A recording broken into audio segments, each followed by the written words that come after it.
بسم الله الرحمن الرحيم.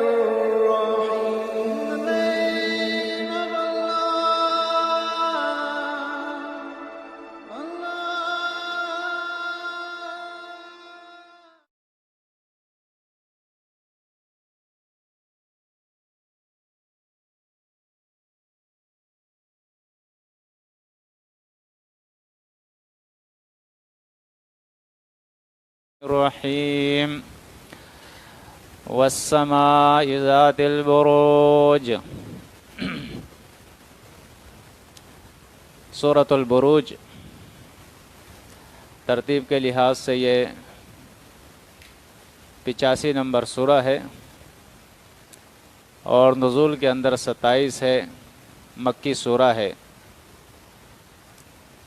22 آیات ہے اس کے اندر اور ایک رکوع ہے. سورۃ بروج کا جو دعویٰ ہے، ہر سورت کا ایک دعویٰ ہوتا ہے. سورۃ بروج کا جو دعویٰ ہے وہ تخویف دنیاوی ہے، یعنی ان لوگوں کو جو حق کے مقابلے کے اندر آتے ہیں، حق پرستوں سے لڑتے ہیں، اللہ کی کتاب اور اللہ کی توحید کی دعوت کو روکنے کی کوشش کرتے ہیں اور مومنین کے اوپر ظلم اور ستم ڈھاتے ہیں. ایسے لوگوں کو اللہ رب العزت اس سورہ کے اندر اپنے عذاب سے ڈرا رہا ہے. اور اس کے اندر ایک واقعہ بھی اللہ رب العزت نے بیان کیا ہے جس کو اصحاب الاخدود کا واقعہ کہتے ہیں.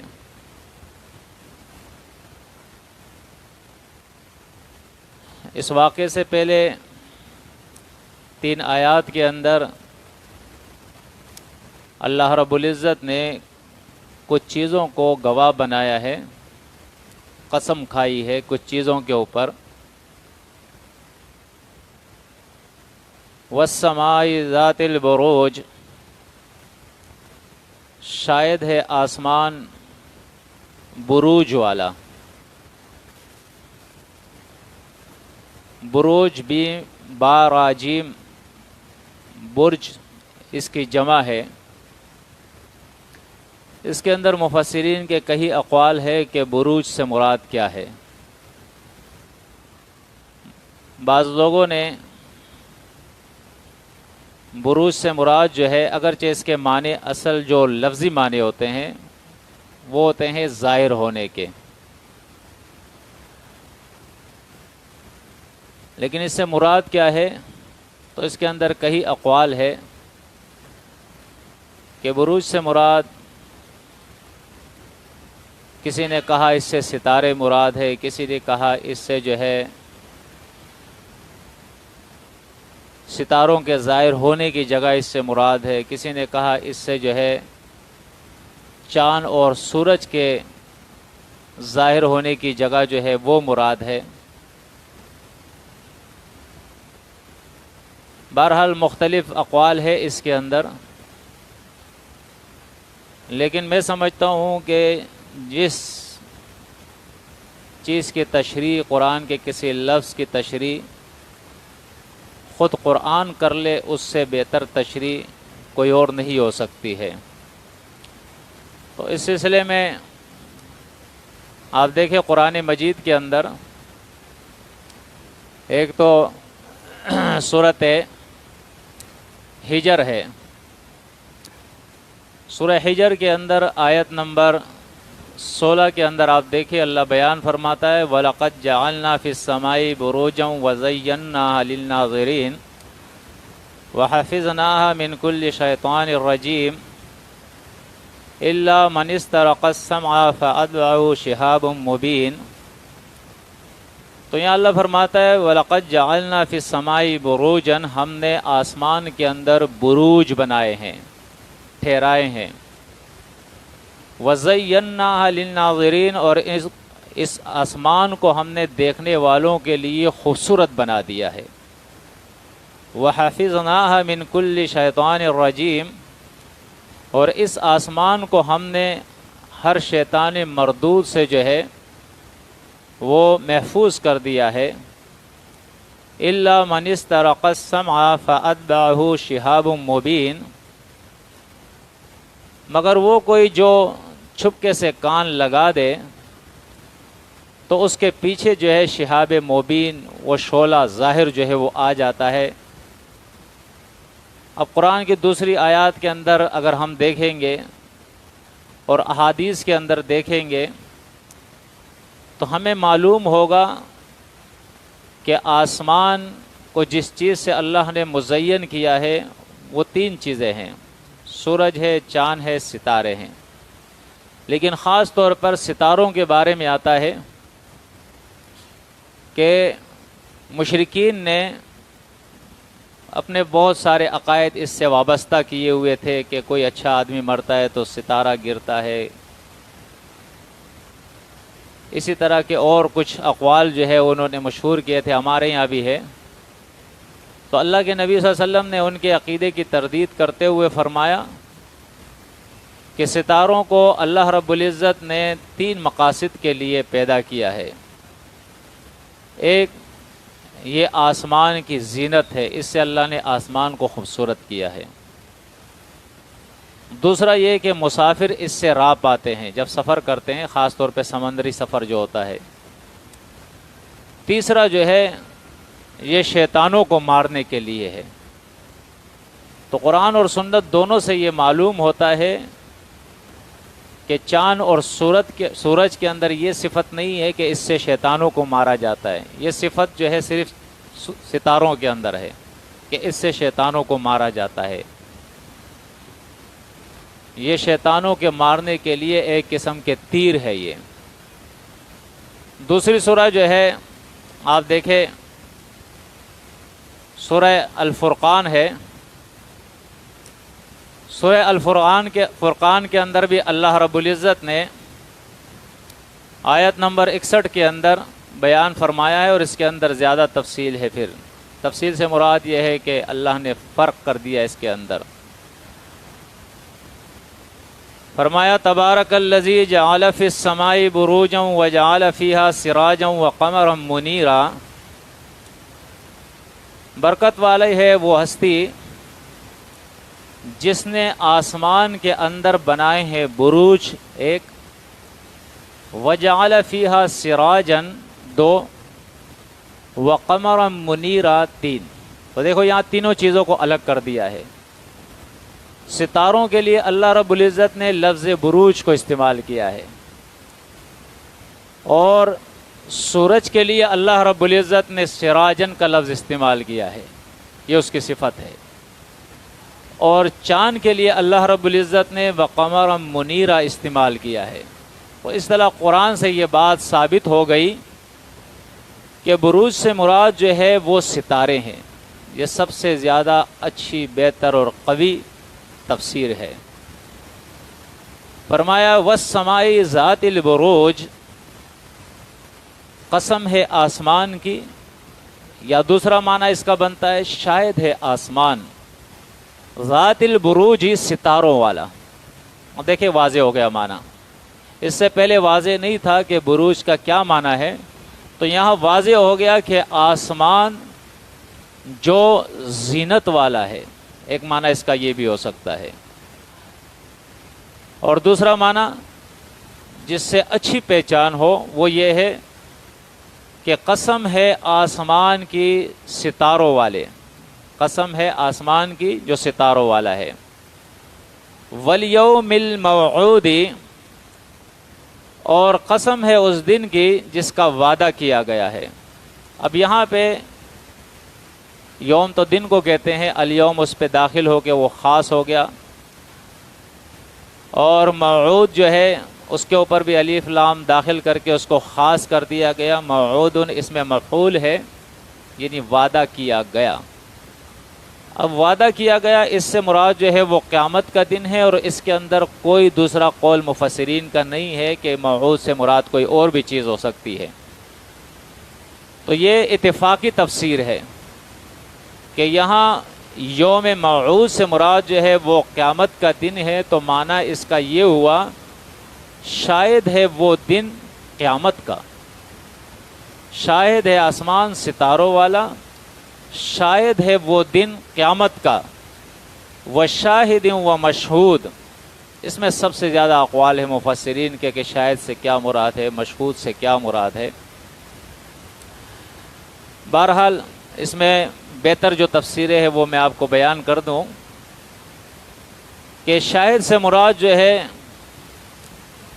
وہ انسان خود ہے. انسان خود ہے شاہد اور مشہود. وہ کس طرح خود ہے کہ یہ مشہود ہوگا، یہ انسان قیامت کے دن حاضر کیا جائے گا، یہ اس پر گواہی دی جائے گی. اور شاہد سے مراد خود اس کے اعضاء ہے، اس کی کھال، اس کے ہاتھ، اس کی آنکھیں، اس کے کان، اس کی زبان، یہ پورے اعضاء اس کے اوپر شاہد ہوں گے. تو شاہد سے مراد اس کے جسم کے اعضاء اور مشہود سے مراد خود یہ انسان ہے. دوسری تفسیر اس کے اندر یہ ہے کہ شاہد سے مراد نبی ہے اور مشہود سے مراد اس کا امتی ہے، کہ اس دن ہر نبی اپنے امت کے اوپر جو ہے وہ شاہد ہوگا، گواہی دے گا. تیسرا اس سے مراد جو ہے وہ اصحاب الاخدود کے طرف اس کی جو ہے وہ نسبت ہے، اور تمام وہ واقعات اس کے اندر شامل ہے، کیونکہ کئی ایسے واقعات مفسرین نے ذکر کیے ہیں جس میں سے ایک واقعہ جو خاص طور پر لوگ بتاتے ہیں اصحاب الاخدود کا، وہ ہے نجران کا واقعہ، جو عیسیٰ علیہ السلام کے بعد اور نبی کریم صلی اللہ علیہ وسلم سے قبل ہوا تھا، اس کے درمیان میں ہوا تھا. لیکن اس کے علاوہ بھی کئی واقعات ایسے ہیں جس کے اندر مومنین کو آگ میں جلایا گیا ہے. تو یہاں وہ تمام واقعات اس سے مراد ہے. تو اس طرح جتنے بھی مومنین ہیں جن کو ستایا گیا ہے، جن کو سزائیں دی گئی ہے، جن پر ستم ڈھائے گئے ہیں، وہ سب کے سب اس آیت کے اندر مشہود ہے. اور شاید وہ لوگ ہیں جو ان کے ساتھ جو کچھ کر رہے تھے اس کے اوپر وہ حاضر تھے، گواہ تھے، دیکھنے والے تھے. تو یہاں تیسرا قول اس کے اندر یہ ہے کہ مشہود مومنین ہیں جن پر ستم کیا گیا ہے، تکلیفیں دی گئی ہے، اور شاہد سے مراد وہ مشرک اور کافر ہے، تکلیف دینے والے اور اس کے اوپر گواہ. اب یہ تین شہادتیں یا تین قسمیں اللہ رب العزت نے کھائی ہے، آسمان ستاروں والے کی قسم، قیامت کے دن کی قسم، اور شاہد اور مشہود کی قسم. یہ تین قسمیں جو اللہ نے کھائی ہے، تو لازمی بات ہے یہ ایک قاعدہ ہوتا ہے، ایک عربی کا قاعدہ ہے کہ جب قسم آتی ہے تو اس کے بعد جواب قسم ہوتا ہے. ٹھیک ہے نا؟ تو اب جواب قسم کیا ہے، اس کے اندر پھر بھی اقوال ہے. ایک تو یہ قول اس کے اندر ہے کہ جواب قسم اس کے اندر جو ہے وہ محذوف ہے، یعنی حذف ہے، یہاں پہ موجود نہیں ہے، وہ چھپا ہے. ٹھیک ہے نا؟ وہ چھپا ہے، اور وہ جو چھپی چیز ہے تو وہ کیا چیز ہے، وہ مفسرین نے خود سے اس کو ذکر کیا ہے کہ عبارت سے ایسا لگ رہا ہے کہ وہ یہ جملہ ہو سکتا ہے ان ہؤلاء معذبون، یہ ہے وہ لوگ جو سزا دیے گئے ہیں. یعنی قسم اور اس کے بعد جواب قسم کیا ہے کہ اللہ رب العزت نے آسمان کو جو ستاروں والا ہے اس کو شاہد کیا ہے، روز قیامت کو شاہد کیا ہے، اور جو کچھ مومنوں کے ساتھ کیا گیا ہے اس منظر کو اللہ رب العزت نے اور وہ کچھ کرنے والوں کو اللہ نے شاہد کیا ہے. کس بات کے اوپر؟ اس بات کے اوپر کہ جن لوگوں نے مومنوں کو سزائیں دی ہے، تکالیف دی ہے، یہ لوگ عذاب دیے گئے ہیں، دنیا کے اندر بھی اور آخرت کے اندر بھی. اس سے وہ بچ نہیں سکتے ہیں. دوسرا جواب قسم جو ہے وہ یہ ہے کہ قتل جو ہے اس سے پہلے لقد جو ہے وہ محذوف ہے، حذف ہے، لقد قتل اصحاب الاخدود، ٹھیک ہے نا؟ تو یعنی اسی قتل اصحاب الاخدود جو ہے اسی کو شاہد کیا گیا ہے، اسی کو جواب قسم قرار دیا گیا ہے کہ یہ جواب قسم ہے جس کے اوپر قسمیں کھائی گئی ہے۔ اور تیسرا جو قول ہے اس کے اندر مفسرین کا، تو وہ آیت نمبر 12 کے اندر ہے، ان بطش ربک لشدید، بے شک تیرے رب کا پکڑ جو ہے وہ بہت سخت ہے۔ یہ جواب قسم ہے کہ جو چیزیں شاہد کی گئی ہے اس کے جواب قسم کے طور پہ یہ بات ہے کہ جن لوگوں نے مومنوں کے ساتھ ظلم کیا ہے، انہیں ستایا ہے، ان کو تکلیفیں دی، انہیں جلایا گیا آگ کے اندر، تو وہ اس بات کو سن لے کہ ان کے رب کی پکڑ جو ہے وہ بہت سخت ہے۔ اب ترتیب کے ساتھ ہم آتے ہیں۔ والسماء ذات البروج، قسم ہے آسمان کی ستاروں والے کی، والیوم الموعود، اور قسم ہے قیامت کے دن کی، وشاہد ومشہود، اور قسم ہے حاضر ہونے والے کی اور حاضر کی گئی کی، گواہی دینے والے کی اور گواہی جس پہ دی گئی ہے۔ کس بات پہ؟ قتل اصحاب الاخدود، مارے جائے وہ اصحاب الاخدود۔ اخدود جو ہے اس کے معنی ہوتے ہیں خندقوں والے، اصحاب والے، اور اخدود خندق۔ اخدود کہتے ہیں اس خندق کو، اور خندق ویسے ہم اردو کے اندر بھی استعمال کرتے ہیں، کوئی گڑھا ہوتا ہے، کھائی ہوتی ہے، تو وہ الگ ہوتی ہے۔ جب ہم خندق کہتے ہیں تو خندق کے معنی وہ ہوتے ہیں زمین پہ تھوڑی لمبائی کے ساتھ کوئی چیز جگہ کھود دینا، تو اس کو خندق کہتے ہیں۔ تو فرمایا کہ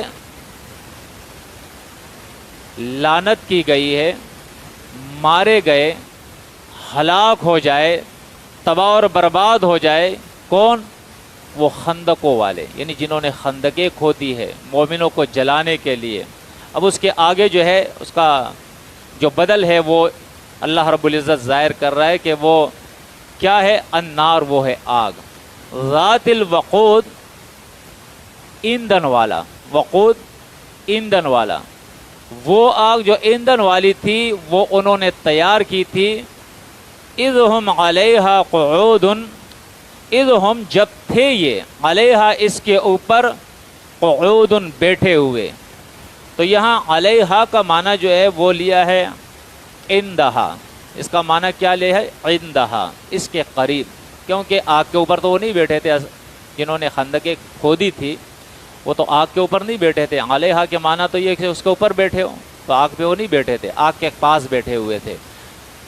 وَهُمْ عَلَى مَا يَفْعَلُونَ بِالْمُؤْمِنِينَ شُهُودٌ، وَهُمْ اور یہ لوگ یعنی یہ کافر اور مشرک، علامہ اس چیز کے اوپر، یفعلون جو یہ کر رہے تھے مومنوں کے ساتھ، بالمومنین مومنوں کے ساتھ، شہود حاضر تھے، دیکھ رہے تھے، اپنی آنکھوں سے دیکھ رہے تھے، یعنی خندقیں کھود کے اس کے اندر آگ جلا کے اس میں ان مومنوں کو ڈال کے خود اس کے کنارے بیٹھ کے یہ سارا حال یہ دیکھ رہے تھے۔ آگے اللہ رب العزت کیا فرماتا ہے؟ وما نقموا منہم، اور انہوں نے ان مومنین سے پسند نہیں کی تھی، یہ بات پسند نہیں کی تھی، الا ان یؤمنوا باللہ العزیز، یہ بات کہ یہ لوگ ایمان لے آئے اللہ کے اوپر۔ ایک معنی تو اس کا یہ بنتا ہے، وہ اس لحاظ سے کہ نون قاف میم کے ایک معنی جو ہے وہ اصحاب لغت نے کیے ہیں ناپسند کرنے کے، یعنی کسی چیز کو ناپسند کرنا، اور دوسرے معنی اس کے کیے ہیں سزا دینے کے۔ تو یہاں جو معنی صحیح بنتا ہے الفاظ کے لحاظ سے، کیونکہ آگے الا آ رہا ہے، تو اس لحاظ سے اس کے صحیح معنی جو بن رہے ہیں وہ ہے انتقام اور سزا دینے کے۔ تو اب معنی کیا ہوگا؟ وما نقموا، اور انہوں نے بدلہ نہیں لیا منہم ان مومنین سے، الا مگر، لیا بدلہ کس بات کا، ان اس بات کا، یؤمنو باللہ کہ یہ ایمان لے آئے تھے اللہ کے اوپر، العزیزی جو غالب تھا، غالب ہے، الحمیدی صاحب تعریف ہے، ستائش کیا گیا ہے، تعریف کیا گیا ہے۔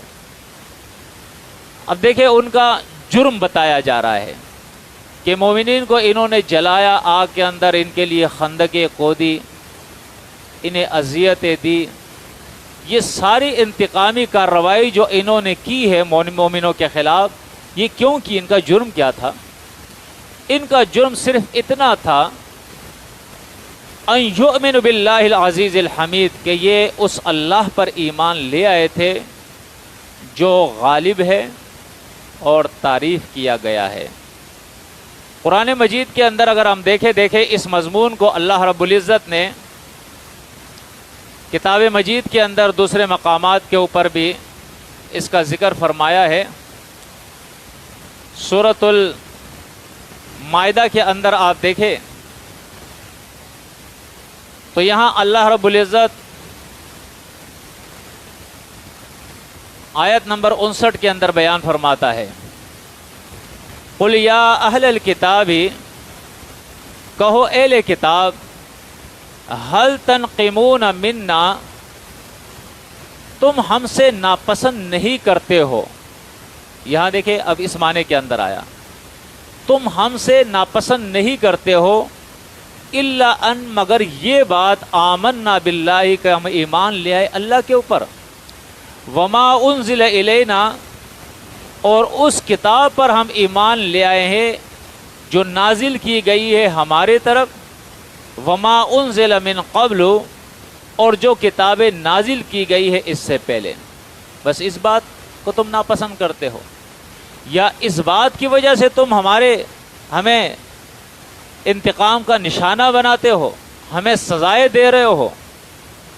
بات صرف اتنی ہے کہ ہم اللہ کے اوپر ایمان لے آئے ہیں، اللہ کی توحید پر ایمان لے آئے ہیں، اللہ کی کتاب پر ایمان لے آئے ہیں۔ آپ اس مضمون کو تھوڑا دیکھیں کہ ہر دور کے اندر آج کی بات نہیں ہے، آج آپ جس جماعت میں جائیں، جس مسئلے کو آپ بیان کریں، آپ کی کوئی مخالفت نہیں ہوگی، لیکن جہاں آپ نے توحید بیان کی اور شرک کا رد کیا، آپ کی مخالفت شروع ہو جائے گی۔ جہاں آپ نے قرآن بیان کیا، قرآن کی مخالفت میں جو چیزیں ہیں ان کا رد کیا، بس اختلاف شروع ہو جائے گا۔ یہ دو موٹی باتیں ہیں جو قرآن نے بیان کی ہے۔ آپ صدقات کا ذکر کرے، صلات کا لوگوں کو کہے، پردے کا کہے اور نیکی کا کہے، کوئی مانے گا کوئی نہیں مانے گا، لیکن لوگ یہی کہے کہ یار یہ اچھا آدمی ہے، نیکی کا حکم دے رہا ہے۔ لیکن جہاں آپ نے توحید بیان کی، پھر بھی لوگ آپ کی مخالفت نہیں کریں گے، توحید ہر ایک مانتا ہے، لیکن توحید کے ساتھ جب آپ نے رد شرک کیا کہ اللہ کے علاوہ کوئی اللہ کے ساتھ شریک نہیں ہے، پھر آپ کی مخالفت شروع ہو جائے گی، پھر نفرتیں شروع ہو جائے گی، پھر جھگڑے شروع ہو جائیں گے۔ آپ قرآن بیان کریں، صرف قرآن بیان کرنے سے آپ کی مخالفت نہیں ہوگی، لوگ آپ کی تعریف کریں گے، لیکن جب آپ نے قرآن کے خلاف جو چیزیں ہیں وہ آپ نے رد کر دی کہ بھائی یہ تفسیر قرآن کے خلاف ہے، یہ نہیں مانی جائے گی، یہ روایت قرآن کے خلاف ہے، نہیں مانی جائے گی، مفتی صاحب کا یہ فتویٰ قرآن کے خلاف ہے، نہیں مانا جائے گا، علامہ صاحب کہ یہ بات قرآن کے خلاف ہے، یہ نہیں مانی جائے گی، ہمارے آباء و اجداد کے یہ طریقے قرآن و سنت کے خلاف ہے، یہ نہیں مانے جائیں گے۔ جب آپ نے ان چیزوں کو رد کیا جو قرآن کے خلاف ہے، پھر آپ کی مخالفت شروع ہو جائے گی۔ تو یہاں اس آیت کے اندر اللہ رب العزت نے اس کا ذکر فرمایا ہے۔ اسی طرح آپ دیکھیں سورۃ الاعراف کے اندر آیت نمبر 126 کے اندر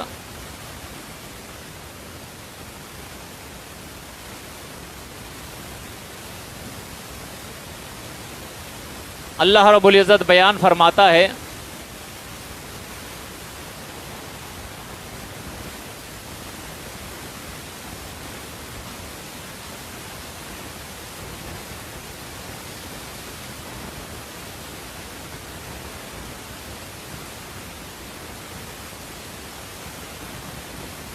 آیت نمبر 126 سورۃ الاعراف. وما تنقم منا الا ان آمنا بآیات ربنا لما جاءتنا ربنا افرغ علینا صبرا وتوفنا مسلمین. دیکھیں موسیٰ علیہ السلام، ہارون علیہ السلام گئے ہیں، انہوں نے دعوت دی ہے، اور جو سائر مقابلے کے لیے آئے ہیں وہی ایمان انہوں نے قبول کر دیا. جب ایمان قبول کر دیا تو فرعون نے ان ساحروں سے کہا جو ایمان جنہوں نے قبول کیا تھا، لَأُقَطِّعَنَّ أَيْدِيَكُمْ وَأَرْجُلَكُمْ مِنْ خِلَافٍ ثُمَّ لَأُصَلِّبَنَّكُمْ أَجْمَعِينَ، کہ عدل بدل میں تمہارے ہاتھ پاؤں کاٹ دوں گا اور تمہیں سب کو میں درخت کے ساتھ سولی پہ لٹکا دوں گا. تو جواب میں ان مومنین نے کہا جو ایمان جنہوں نے قبول کیا تھا. میرے طرف توجہ دیں، میرے خیال میں ادھر ادھر دیکھنا ہنسنا یہ اچھی بات نہیں ہے، قرآن کا درس ہو رہا ہے. میرے طرف توجہ دے تو انشاءاللہ فائدہ ہوگا. یہ دلائل ایسے نہیں ہے کہ صرف وہ شخص سیکھے گا جو تقریر کرے گا، وہ شخص سیکھے گا جو نشانیاں لگائے گا. ہم میں سے ہر آدمی کو چاہیے کہ قرآن بیان ہو، تصریف الآیات کے ذریعے اس کو سیکھے سمجھے. اس سے انسان کے علم کے اندر پختگی آتی ہے، ایمان میں قوت آتی ہے، اور دوسروں کو بیان کرنے کے لیے آسانی پیدا ہوتی ہے. تو کوشش کرے، توجہ ادھر کرے، اور آپس میں باتیں ہنسنا یہ ساری چیزیں نامناسب بات ہے. فرمایا ان مومنوں نے جو ایمان لائے تھے ساحروں میں سے، وما تنقم منا، اور تم ہم سے ناپسند نہیں کرتے ہو، تم ہمارے خلاف انتقامی کارروائی نہیں کرتے ہو، تم ہمیں سزا نہیں دیتے ہو، الا ان، مگر اس بات کی، آمنا بآیات ربنا، کہ ہم اپنے رب کے معجزات دیکھ کر اس پہ ایمان لے آئے. کہ موسیٰ علیہ السلام نے لاٹھی پھینکی، اس سے اژدہا بن گیا، یہ اللہ کی قدرت کی نشانی ہے بہت بڑی، ہم اس پر ایمان لے آئے ہیں. اب اس پر تم ہمیں سزا دے رہے ہو. لما جاءتنا، جب یہ نشانی اللہ کی قدرت کی ہمارے پاس آ گئی. اسی طرح آپ دیکھیں سورۃ الحج کے اندر آیت نمبر 40 کے اندر اللہ رب العزت نے اس مضمون کو جو ہے وہ ذکر کیا ہے، الذین اخرجوا من دیارہم بغیر حق الا ان یقولوا ربنا اللہ. وہ لوگ جو نکالے گئے اپنے گھروں سے بغیر حق، غیر شرعی طور پر، ناجائز طریقے سے، ظلم کے ساتھ، کس وجہ سے؟ الا ان، اس وجہ سے، یقولوا ربنا اللہ، کہ انہوں نے کہا کہ ہمارا رب اللہ ہے. بس اس جرم میں ان کو گھروں سے نکال دیا گیا. اسی طرح آپ دیکھیں قرآن مجید کے اندر اللہ رب العزت سورۃ المومن کے اندر اس مضمون کو جو ہے ذکر کرتا ہے. آیت نمبر 28 کے اندر جب موسیٰ علیہ السلام نے فرعون کو دعوت دی ہے تو فرعون نے کیا کہا؟ وقال فرعون، اور کہا فرعون نے، ذرونی اقتل موسیٰ، مجھے چھوڑو کہ میں موسیٰ کو قتل کر دوں، وَلْيَدْعُ رَبَّهُ، اور یہ اپنے رب کو پکار لے. کیوں قتل کروں؟ اب وجہ بتا رہا ہے. انی اخاف ان یبدل دینکم، مجھے اندیشہ ہے، میں ڈرتا ہوں، ان یبدل دینکم، کہ یہ موسیٰ تمہارے دین کو بدل دے گا، تمہارے بڑوں کے دین کو، تمہارے آباء و اجداد کے دین کو، تمہارے مولوی اور پیروں کا دیا ہوا دین، اس کو یہ بدل دے گا. او ان یظہر فی الارض الفساد، اور اس بات سے ڈرتا ہوں کہ یہ زمین میں فساد برپا کر دے گا. ہر گھر میں جھگڑا ہوگا، بھائی بھائی کا دشمن ہو جائے گا، بیٹا باپ کا دشمن ہو جائے گا، مقتدی امام کا امام مقتدی کا دشمن ہو جائے گا، دوست دوست کا دشمن ہو جائے گا. اس لیے کہ جب حق آتا ہے حاذان خصمان اختصموا فی ربہم، لوگ دو ٹکڑوں میں تقسیم ہو جاتے ہیں، اپنے رب کے بارے میں جھگڑتے ہیں، کہتے ہیں اللہ ایک ہے، دوسری جماعت کہتی ہے کہ اللہ کے ساتھ یہ دوسرے بھی ہے۔ فَإِذَا هُمْ فَرِقَانِ يَخْتَصِمُونَ، دو ٹکڑوں میں لوگ ہو کر آپس میں لڑتے ہیں۔ آج لوگ کہتے ہیں کہ ہم جوڑ لاتے ہیں، توڑ نہیں لاتے ہیں۔ بھائی جوڑ آپ پیدا کرے حق پرستوں کے درمیان، مومنین کے درمیان، حق اور باطل کے درمیان جوڑ نہیں آ سکتا ہے، حق اور باطل کے درمیان توڑ آتا ہے، مشرک اور مومن کے درمیان توڑ آتا ہے، مسلم اور مجرم کے درمیان توڑ آتا ہے۔ یہ قاعدہ، یہ اصول آپ قرآن اور سنت سے سیکھے۔ جوڑ اور توڑ کیا ہوتا ہے یہ قرآن اور سنت سے آپ سیکھے۔